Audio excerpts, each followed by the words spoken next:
계시고 죽은 자 가운데서 살아나셨기 때문에 이제 죄사함과 천국의 확신이 모든 믿는 사람들에게 주어집니다. 이제는 예수님께서는 할 일을 다 하셨어요. 이제 우리 선택만 남은 거야. 자, 5절, 다섯 번째로 요한복음 1장 12절 시작. 영접하는 자 곧 그 이름을 믿는 자들에게는 하나님의 자녀가 되는 권세를 주셨으니. 네, 무슨 뜻입니까? 영접한다는 게 뭡니까? 받아들이는 거예요. 아, 내가 인정한다. 받아들인다. 영접. 우리 영접합니다. 환영합니다. 영접하는 자 곧 그 이름, 예수님의 이름을 믿는 자들에게는.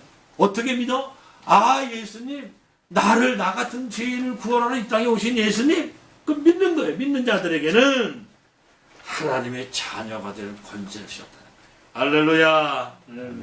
하나님의 자녀. 여러분들, 내가 하나님의 자녀가 된다는 게 놀랍지 않습니까? 하나님이 나를 자녀로 인정해 주신다는 건 놀랍지 않습니까? 딱 하나요. 믿음 하나 보는 거예요.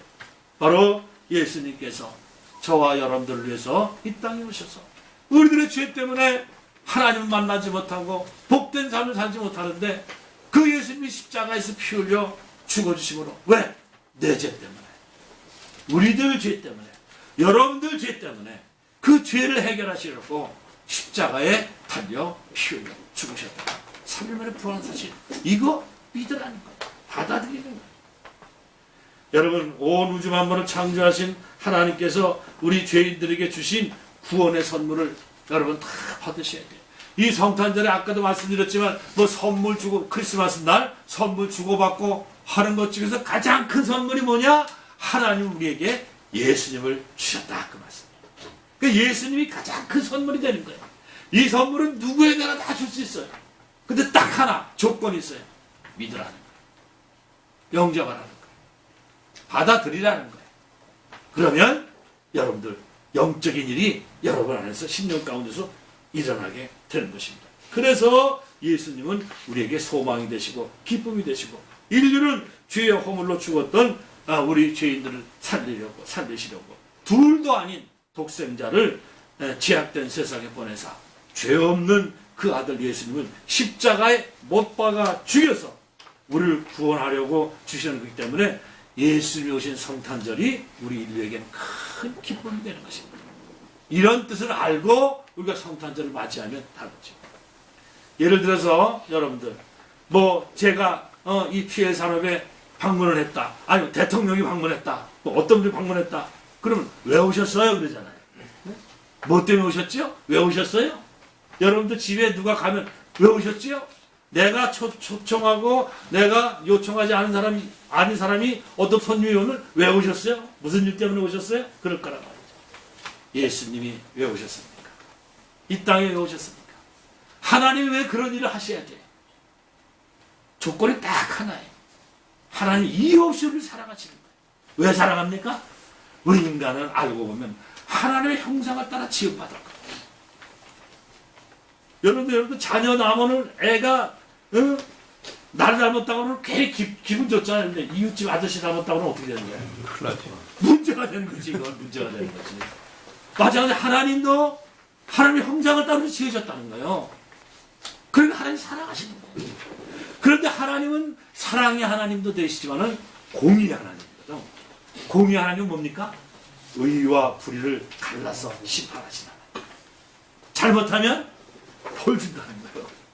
잘하면 칭찬한다는 거예요. 상을 준다는 거예요. 그러니까 하나님은 공의의, 사랑의 하나님, 공의의 하나님, 또 거룩한 하나님, 이 세 가지 성분을 건드리면 안 돼요.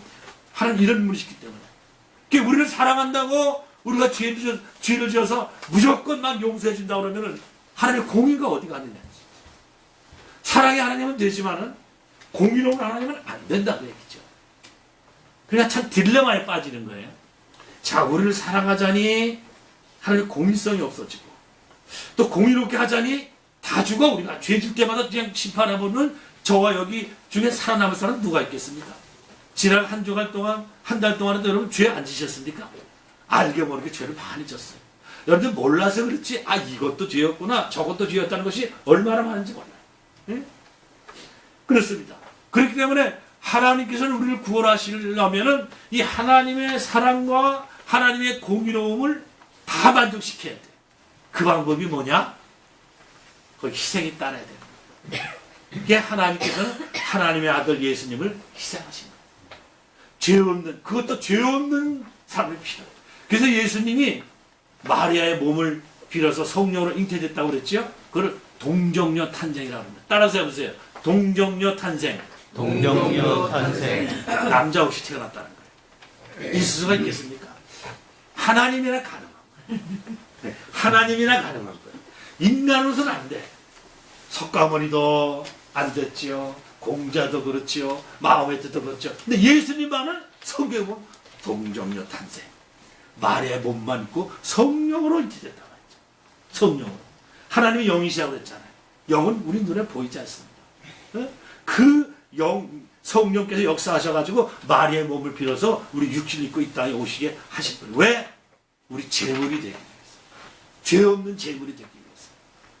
죄 없는. 그러니까 성경에서 모든 사람이 죄를 범했다고 하면 딱 한 사람, 예수님만 제외하고 모든 사람이 죄를 범한 거예요. 그 예수님만이 저와 여러분들을 대신할 수 있는 제물이 되는 거예요. 대신할 수 있는 가치가 되는 것이에요. 네? 그렇습니다. 그렇기 때문에 그 때문에 오신 것을 우리가 알아야 돼요. 그래서 첫째로 보면은 예수님은 사랑하는 사람들의 죄의 문제를 해결하러 오셨다. 그렇게 지금 써 있어요. 사랑하는 사람들의 죄를 해결하러 오셨다. 그렇습니다. 그 다음에 두 번째로 예수님은 그 죄 때문에 사망을 받았었던 죽음의 문제를 해결하기 위해서 오셨다. 그 다음에 6번에 히브리서 2장 14절 15절 다 같이 천천히 뜻을 잠깐 읽어보세요. 시작. 자녀들은 혈과 육에 속하였으니 그도 또한 같은 모양으로 혈과 육을 함께 지니심은 죽음을 통하여 죽음의 세력을 잡은 자 곧 마귀를 멸하시며 또 죽기를 무서워함으로 한평생 내어 종노릇하는 모든 자들을 놓아주려 하시니 이렇게 오셨다는 거예요. 이게 무슨 뜻이냐? 자녀들은 혈과 육에 속하였으며 그랬죠? 그도 또한, 여기 그도는 예수님을 말하는 거예요. 예수님 또한 같은 모양으로 혈과 육을 함께 지니심은 죽음을 통하여, 육신의 죽음을 통해서 죽음의 세력을 잡은 자, 곧 마귀를 멸하시고 없애버리고 또 죽기를 무서함으로 한평생 매여 종노릇하는 모든 죄 지은 모든 자들을 놓아주려 하심이라. 이 뜻이에요. 이 뜻이에요. 그렇습니다. 히브리서 9장 17절에 보면 한 번 죽는 것은 사람에게 정해진 것이요 그 후에는 심판이 있으리라 그랬지요? 그렇습니다. 우리는 죽을 수밖에 없었어요. 그렇기 때문에 예수님을 통해서 이 죄의 문제를 해결받지 않으면 어떤 사람도 구원을 받을 수가 없습니다. 그 다음에 세 번째로 예수는 우리의 인생살이를 풍성하게 해주시겠다. 다시 말하면 축복해 주시기 위해서 오셨다. 그 말씀이에요. 자, 7번 보세요. 7번 요한복음 10장 10절 시작. 도둑이 오는 것은 도둑질하고 죽이고 멸망시키는 것이요 내가 온 것은 양으로 생명을 얻게 하고 또 풍성히 얻게 하는 것이라. 그러셨잖아요. 예수님이 직접 말씀하신 거예요. 내가 너에게 온 것은 죽음의 문제, 사망의 문제, 또 도둑이 오는 것은 도둑질하고 죽이고 멸망시키는 것뿐인데 내가 온 것은 양으로, 양은 우리는 다 말하는 거예요. 생명을 얻게 하고 더 풍성히 얻게 하는 것이다. 그 축복의 하나님이 예수님으로 오신 것입니다. 인간에게는 아무리 노력해도 안 되는 한계 상황이 있습니다. 그것을 극복하지 못하기 때문에 우리가 힘들어하고 괴로워하죠. 아, 세상에 내 마음대로 되면 뭐가 문제겠습니까? 내 마음대로 된다면 무슨 하나님이 필요해요? 내 마음대로 다 되는데 내 마음대로 안 된단 말이죠. 안 되니까는 고통받고 어떤 때는 안타까워하고, 그럴 때 우리 인간 시면 본연에는 하나님을 찾는 심령이 있어요. 하나님을 찾는 본능이 있다. 영혼을 사모하는 마음이 있는 거예요. 그렇기 때문에 그때 하나님을 찾게 되고, 하나님을 알지 못하니까 세상 사람들은 우상을 섬기는 거예요. 야, 너 거기 가서 빌면 네 기도, 네 소원 이루어져. 그래서 뭐 큰 나무에 가서 빌고, 성황나에 가서 빌고, 아니면 절에 가서 우상에게 빌고, 그렇게 되는 거예요. 이것이 본능이거든요. 그건 뭘 말하느냐? 여러분, 아기가 태어나면 아기한테 교육 안 시켜도 엄마가 젖을 갖다 대면 빨아요, 안 빨아요? 안 가르쳐줘도 빤단 말이지. 그걸 본능이라고 하는 거예요. 우리 인간도 마찬가지로 내가 힘들고 어렵고 또 고달프면 뭔가 하나님을 찾게 돼 있어요. 신을 찾게 돼 있는데 하나님은 바로 온 우주 만물을 창조하신 우리가 마땅히 차지할 하나님이라 그 말씀이죠. 그렇습니다. 우리가 그때 이런 어려움을 통해서 우리가 하나님을 만나게 되는 것입니다. 그 다음에 네 번째로 예수님은 마귀를 멸하기 위해서 오셨다고 그랬죠. 8번 요한 1서 3장 8절 시작. 죄를 짓는 자는 마귀에게 속하나니 마귀는 처음부터 범죄하라. 하나님의 아들이 나타나신 것은 마귀의 일을 멸하려 하시니라. 마귀의 일을 멸하려고 이 땅에 오셨다는 거죠. 여러분, 인간이 왜 죄를 짓게 됐느냐? 마귀 때문에 그런 거예요. 에덴 동산에서 그 에덴 동산에서 아담과 하와를 유혹한 것은 마귀였거든. 마귀는 범죄하게 만들어서 하나님과 우리 사이를 벌려놓습니다. 이간질시킵니다. 그런데 예수님이 오신 것은 여기 요한일서 1장 8절 보면 죄를 짓는 자는 마귀에게 속하나니 하나님 우리가 죄 짓게 하는 분이 아니거든요. 마귀나 그렇죠. 그러니까 마귀 말 들은 거야. 그럼 마귀에게 속하게 되는 거야. 그러니까 마귀는 처음부터 범죄하니라. 에덴 동산에서부터 범죄하니라. 하나님의 아들이 나타나신 것은 예수님이 이 땅에 오신 성탄절날 예수님이 오신 것은 그 마귀의 일을 멸하려 하십니다. 없애려 하십니다. 그 뜻입니다. 예? 마귀는 악령으로 우리 눈에 보이지 않으면서 사람들의 심령 속에 들어와 자리를 잡고 아예 집을 짓고 살면서 우리 인생을 망치려고 하는 거예요. 마지막에 지옥으로 끌고 가려고. 그 마귀의 사실에 걸리면요, 우울증에 걸리게 되고요, 정신분열증도 일게 되고요, 결국 죽음으로 막을 내리게 되는 것입니다. 인간의 능력으로 마귀를 이길 방법이 없습니다. 예수님을 내 마음의 주인으로 모시고 그 예수 이름으로 명할 때 마귀를 물리칠 수가 있습니다. 그래서 우리 예수 잘 믿는 분들, 어떤 분은 아프다고 그러고 뭐 귀신 들린 사람 있는 사람 보면은 기도해달라고 그러면 예수 이름으로 명하노니 악한 원수 병마 귀신아 이 자매에서 이 형제에게서 떠나가라 하고 명령하잖아요. 예수님의 이름으로 명령하는 거예요. 예수님이 십자가에서 마귀를 이기겠기 때문에. 이 신앙 가지면요, 이 믿음 가지면 누가 아프다고 그러면 가만히 들어보고 생각해보고 영적으로 오는 것이 있으면 기도해주면 낫기도 하고 그렇게 되는 것입니다. 이런 성탄의 은혜와 축복이 여러분 모두에게 임하시기를 주님의 이름으로 축원합니다. 그러면 이런 성탄절을 기뻐해야 하는 이유가 첫째로 또 거기 우리의 써있죠? 첫째로 한번 읽어보세요. 시작. 우리의 구원하신 예수님이 탄생하신 성탄절은 인류의 영원한 생명의 문제를 해결하기 때문에 중요하다.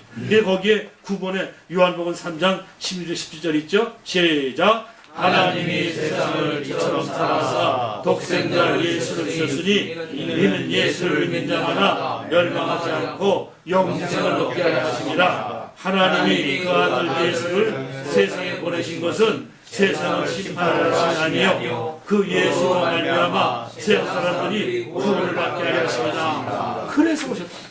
그래서 이 요한복음 3장 16절이 요전에 말씀드렸죠. 성경을 짜서 딱 한 구절로 요약하라 그러면 이 말씀이에요. 하나님이 세상을 이처럼 사랑하사 독생자를 주셨으니 이는 저를 믿는 자마다 멸망치 않고 영생을 얻게 하려 하십니다. 그런 거예요. 그래서 우리는 다 아담의 자손이에요. 예수님 믿기 전에는 아담의 자손입니다. 근데 아담이 범죄했어요. 제가 김씨면은 우리 자녀도 김씨입니다. 제가 죄를 지었으면 우리 자녀들도 죄인입니다. 옛날에 양반으로 태어났으면 양반이고 상놈으로 태어났으면 상놈이죠. 그래 그렇게 핍박을 받은 거예요. 이유가 없어. 그렇게 너 태어났다는 거야. 너는 양반이 아니라는 거야. 왜 얼마나 억울합니까? 우리가 그렇게 된 거야. 그런데 이런 우리를 예수님이 오셔가지고 하나님의 이제 아담의 자녀가 아니라 예수님의 자녀로 하나님의 자녀로 만들어 주신 겁니다. 그것이 바로 그래서 예수님 땅에 오신 거예요. 자, 그 다음에 이제 그래서 9번 보세요. 봤죠? 10번 보세요. 10번 다시 한번 시작. 로마서 3장 사람이 죄를 범하였음에 하나님의 영광에 이르지 못하더니 그랬죠? 그렇습니다. 그 다음에 11번 다시 한번 반복하는 게 로마서 6장 23절 시작. 죄의 삭은 사망이요 하나님의 은사는 그리스도 예수 우리 주 안에 영생이라 하였습니다. 그런 우리를 그래서 사도 바울은 우리 영적 상태에 대해서 성경에 보면 12번에 에베소 2장 1절에 시작 그는 허물과 죄로 죽었던 너희를 살리셨다 라고 표현했습니다. 허물과 죄로 죽었던 우리가 죄로 말미암아 죽어 있었다는 거예요. 하나님 보시기에는 우리 영이 죽어 있었다는 거예요. 그런 너희를 살리시기 위해서 예수님 땅에 오셨다는 거죠. 그 다음에 13번 누가복음 19장 10절 다시 한번 시작 인자 예수가 온 것을 잃어버리지 않자 구원하려 함이니라. 잃어버리지 마세요. 아 예수님 땅에 오신 것은 우리 죄인들을 구원하러 오신 거로구나.